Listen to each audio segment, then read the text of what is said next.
Welcome back to NS30, 10th human flight. We're at T-minus 10 minutes, and we're in a bit of a hold.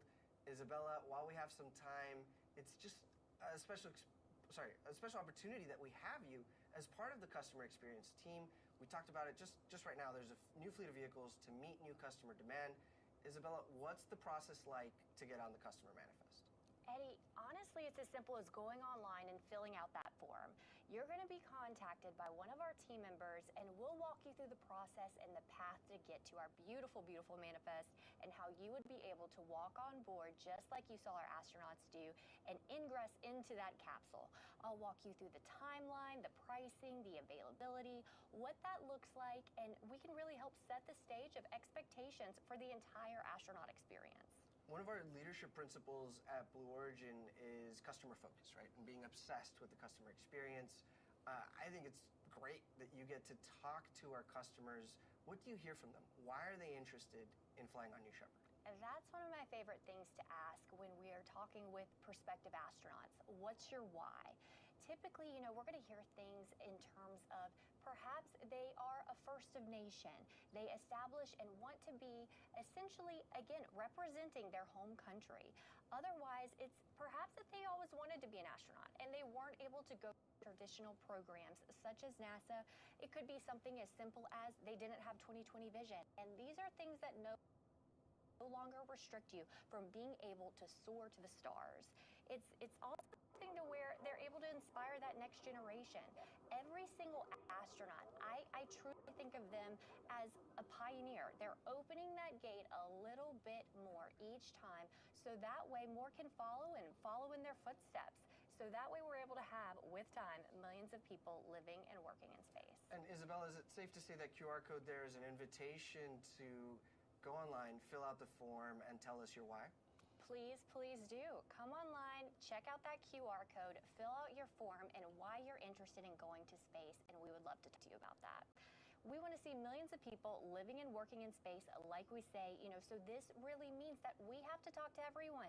And when we look at that, it's going to be essentially the goal for our focus. It's something really important to us to ensure that we have representation, as we've said, to ensure that the population in space looks like that of our population on Earth. Okay, last question.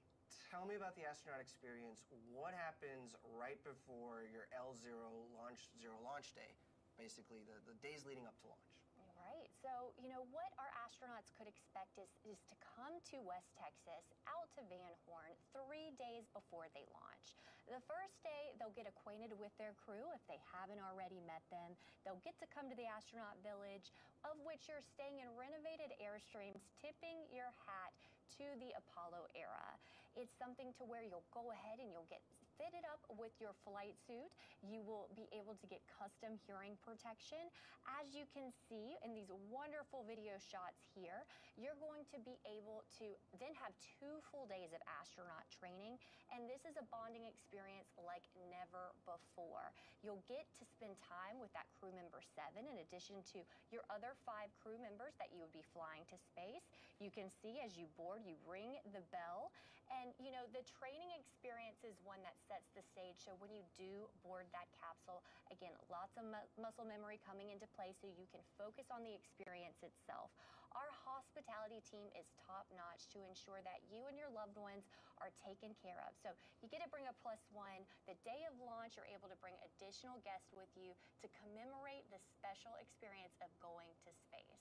Well, and this is such special footage we have of the days leading up to launch, right? For example, the astronaut crew is in the vehicle processing facility, what we call the barn, and they're learning from the crew member 7 expertise every nuance about the vehicle, about even right there when they're looking at our coat of arms, the symbology behind what everything means, what our motto is, and everything that's gone into thinking about Blue Origin. Look at that wonderful handstand by future astronaut Elaine. That's just, that's the level of excitement in the time leading up to launch. The energy is just honestly incomparable.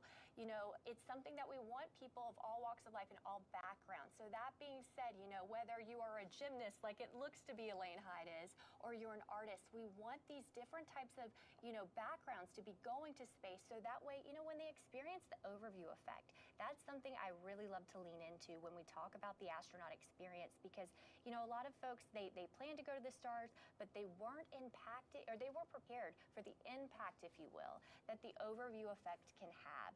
Being able to go up, look down at our beautiful blue marble, again, just for those that might not know, the blue marble, again, what we refer to as blue origin, our beautiful blue planet, that is where we get our name from. So when it comes to that, the overview effect actually can help almost rewire your mindset, how you perceive yourself, how you perceive your purpose, and how you perceive overall, you know, timeline of what you want to do with your life and how can it impact when you return to Earth after becoming an astronaut on New Shepard.